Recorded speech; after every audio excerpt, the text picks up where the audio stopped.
Assalamualaikum warahmatullahi wabarakatuh. Kembali lagi dengan saya Anda Rizky Karyani, NIM C1C018006 dari kelas R10 Akuntansi. Di sini saya akan membahas mengenai faktor-faktor keperilakuan pada penganggaran modal. Yang pertama, mengenai faktor-faktor keperilakuan. Manajer keuangan dan akuntan manajemen terlibat secara mendalam pada penyusunan anggaran operasional, baik dalam pengembangan anggaran maupun dalam pelaporan kinerja setelahnya.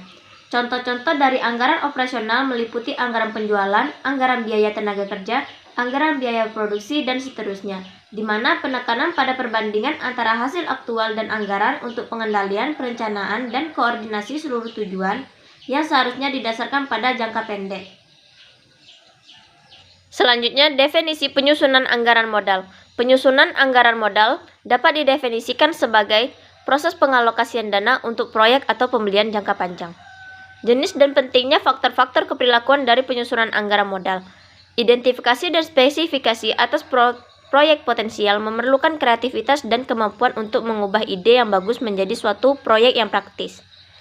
Selanjutnya, masalah dalam mengidentifikasi proyek potensial.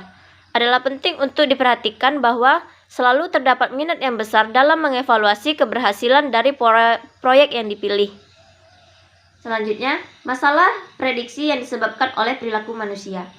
Memproyeksikan kemulasan dan kesesuaian dari aktivitas individual maupun kelompok aktivitas untuk suatu periode selama 5-20 tahun adalah tindakan yang berbahaya.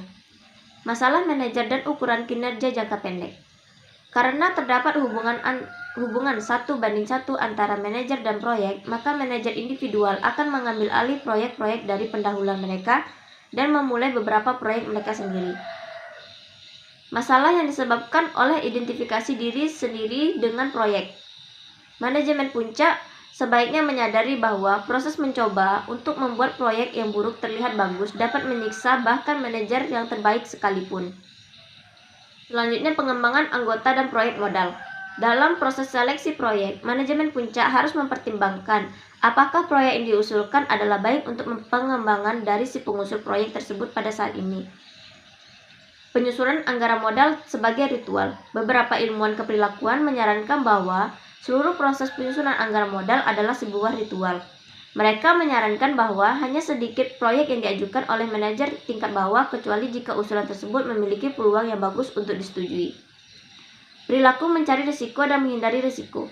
Individu bereaksi secara berbeda terhadap risiko.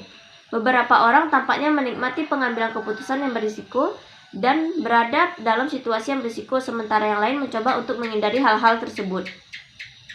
Membagi kemiskinan. Fenomena membagi kemiskinan seringkali memiliki dampak yang penting dalam proses penyusunan anggaran modal. Hal ini terjadi ketika tersedia lebih banyak proyek anggaran modal yang potensial lebih menguntungkan dibandingkan dengan dana yang tersedia untuk mendanainya. Suatu kondisi yang disebut dengan rasionalisasi modal. Selanjutnya, tampilan rasio.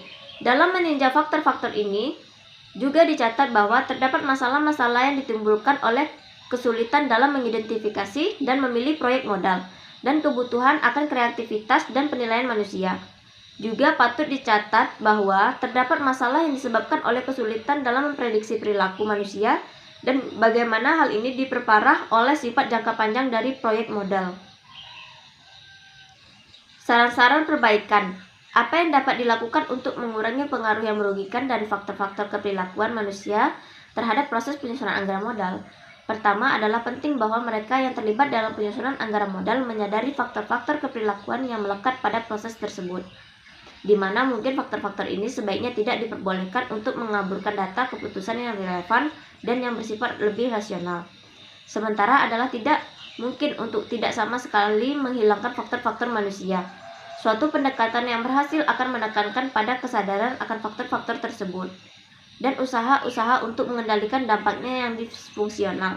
Baiklah teman-teman, itulah materi yang dapat saya sampaikan. Wabillahi taufiq wal hidayah. Wassalamualaikum warahmatullahi wabarakatuh.